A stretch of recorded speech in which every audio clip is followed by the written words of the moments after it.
Everyone আসসালামু আলাইকুম welcome back to my another new video. সবার কি অবস্থা, কেমন আছেন? আয়ো সবাই ভালো আছেন, সুস্থ আছেন। এই ভিডিওটা হচ্ছে শুক্রবারের, তো শুক্রবারের যেহেতু তো রান্নার আইটেম তো একটু বেশিই থাকবে। তো আজকে শুক্রবারে গরুর মাংস রান্না করব। গরুর মাংস আর হচ্ছে মাছ, তারপর চিংড়ি মাছ দিয়ে পালং শাকের ঝোল আর পেঁয়াজ রসুন সব কিছু কেটে রেডি করে নিয়েছি রান্না করার জন্য। তারপরে আজকে গরুর মাংসটাকে হাতে মেখে রান্না করব। তো গরুর মাংস এখানে 2 কেজি প্লাস হবে। তারপর গরুর মাংসটাকে সুন্দর করে ধুয়ে কড়াইতে নিয়ে নিচ্ছি আর এখন রান্না করানোর জন্য রেডি করে নিচ্ছি। প্রথমে 1 কাপ পেঁয়াজ দিয়ে দিচ্ছি, 3 টেবিল চামচ আদা রসুন বাটা, তারপর দিয়ে দিচ্ছি 1 টেবিল চামচ গরম মশলার গুঁড়ো, স্বাদ মতন লবণ, 2 টেবিল চামচ হলুদের গুঁড়ো, 3 টেবিল চামচের মতো 1 টেবিল চামচ জিরের গুঁড়ো, তারপর দিয়ে দিচ্ছি তেল পরিমাণ মতো। আমাকে যারা শুনছেন বা দেখছেন তাদের কাছে রিকোয়েস্ট রইল ফুল ভিডিওটা ওয়াচ টাইম করবেন। আশা রাখছি একটু আপনাদের কাছে ভিডিও কোনো অংশ ভালো লাগবে। তেলটা দেওয়ার পর তারপর হাতে মেখে নিয়েছি সুন্দর করে। তো হাতে মেখে তারপর এবার হাতটা ধুয়ে একটু পানি দিয়ে দিব, তারপরে দিয়ে দেবো সরাসরি চুলায় বসিয়ে। তো এই পর্যায়ে যদি আপনারা চাইলে একটু হাতে যদি সময় থাকে তাহলে রেস্টে রাখতে পারেন, এতে করে গরুর মাংসটা খেতে আরও মজা লাগে। তারপর চুলায় বসিয়ে দিয়েছিলাম ঢাকনা মুড়া দিয়ে, তারপরে যে লাড়া দিয়ে নিচ্ছি। আর এই পর্যায়ে কিন্তু আমার অফ ক্যামেরা কষানো হয়ে গেছে। গরুর মাংসটা আমি 40 থেকে 50 মিনিটের মতো কষিয়ে নিয়েছি। তারপর পরিমাণ মতন ঝোল আলু দিয়ে এবার সুন্দর করে রান্না করে নিয়েছি। তো এই যে তারপর গরুর মাংসটা হয়ে গিয়েছে। তো আর এদিকে বসিয়ে দিয়েছি পালং শাক রান্না করার জন্য পরিমাণ মতো পেঁয়াজ কাঁচামরিচ পরিমাণ মতো আদা রসুন বাটা দিয়েছি। তো আদা রসুন বাটা একদমই কম দিয়েছি, যেহেতু শাক রান্না করব, বেশি দিলে গন্ধ হবে। তারপর দিয়ে দিচ্ছি 1 টেবিল চামচের মতো মরিচের গুঁড়ো, 1/2 টেবিল চামচ জিরের গুঁড়ো, 1/2 টেবিল চামচ হলুদের গুঁড়ো, স্বাদ মতন লবণ দিয়ে সুন্দর করে একটু কষিয়ে তারপর দিয়ে দিচ্ছি চিংড়ি মাছটা দেওয়ার পর একটু পানি দিয়ে দিচ্ছি। পানিটা দিয়ে এবার সুন্দর করে কষিয়ে নিব 2-1 মিনিটের মতো। তো এরই মধ্যে যারাই আমার সাথে আছেন কিন্তু একটা লাইক দিতে ভুলে গিয়েছেন, প্লিজ এক্ষুনি একটা লাইক দিয়ে দিবেন। আর আমার চ্যানেলে আজকে নতুন ভিজিট করেছেন যারা, তাদের কাছে যদি একটু হলে আমার ভিডিও কোনো অংশ ভালো লাগে থাকে, চাইলে আমার চ্যানেলটা সাবস্ক্রাইব করে আমার পাশ থেকে যেতে পারেন। তারপর চিংড়ি মাছটা কষানোর পর দিয়ে দিচ্ছি শাকটা দেওয়ার পর এবার কষিয়ে নিব। তো কোনো পানি ব্যবহার করি না, এভাবে কষিয়ে নিলে শাক থেকে অনেক পানি বের হয়ে যাবে।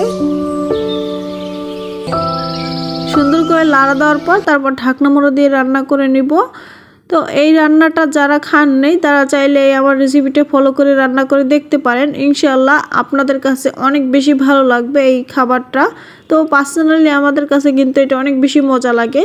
তো এই বছরে প্রথম রান্না করলাম, শীতকালে কিন্তু কমসে কম আমরা 5-6 বার খেয়ে থাকি।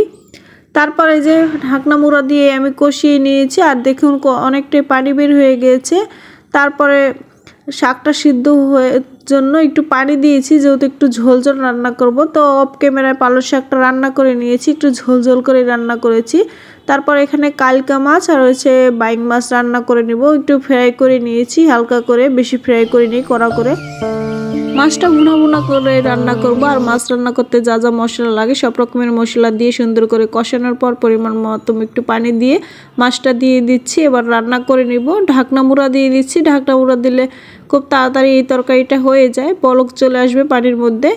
তারপরে এই যে ঢাকনাটা তুলে নিচ্ছি আর এই পর্যায়ে মাছ তরকারিটা হয়ে গিয়েছে, ঝোলটাও আমার পরিমাণ মতো হয়ে গেছে। তারপর ধনিয়া পাতা দিয়ে দিচ্ছি, ধনিয়া পাতাটা দিয়ে সুন্দর করে লাড়া দিয়ে দিচ্ছি। তারপর মাছ তরকারিটা হয়ে গিয়েছে আর এদিকে এই যে সবার শেষে ডাল। তো ডালটা আজকে মূলা দিয়ে রান্না করছি। তো ডালটা এখন বাগার দিয়ে নিব। তো ডাল রান্না করার পর তারপর দুপুরে রান্না একদম কমপ্লিট হয়ে গেছে। তারপর অন্য কাজ সারার পর এখন আমরা দুপুরে সবাই খেয়ে নিব, তাই সব খাবার দাবার টেবিলে নিয়ে নিচ্ছি। আজকে দুপুরের মেনু গরুর মাংস, শাক, চিংড়ি মাছ দিয়ে, তারপর মাছ, সাথে ডাল আর তো ভাত আছেই। তো আমরা দুপুরে এখন সবাই খেয়ে নিব। দুপুরে খাওয়া দাওয়ার পর আর কোনো ক্যামেরা অন করা হয়নি, একবারে সন্ধ্যার পরে ক্যামেরা অন করলাম। তো আজকে খোলা জালি পিঠা বানাবো, যেহেতু গরুর মাংস রান্না করা হয়েছে। তো খোলা জালি পিঠা বানানোর জন্য চালটাকে আগের থেকে আমি ভিজিয়ে নিয়েছিলাম, তারপরে ব্লেন্ডার করে নিচ্ছি। ব্লেন্ডার করা হয়ে গিয়েছে। তারপরে এখন যা যা লাগবে সব রকমের জিনিস দিয়ে তারপর রেডি করে নিচ্ছি ব্যাটারটা। এখানে 4টা ডিম দিয়ে দিচ্ছি, মুরগির ডিম, চাইলে হাঁসের ডিমও ব্যবহার করতে পারেন। তো হাঁসের ডিম দিলে খেতে অনেকটাই বেশি ভালো লাগে। তারপর ডিমটা দেওয়ার পর দিয়ে দিব পরিমাণ মতন লবণ।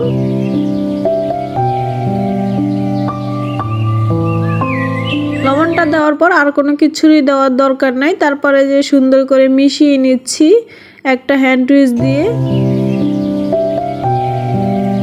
এই খোলা জালি পিঠা শীতের সময় খেতে কিন্তু অনেক বেশি মজা লাগে। আমরা পার্সোনালি এটা 12 মাসেই বানায় খেয়ে থাকি, তারপর শীতের সময় একটু বেশি মজা লাগে।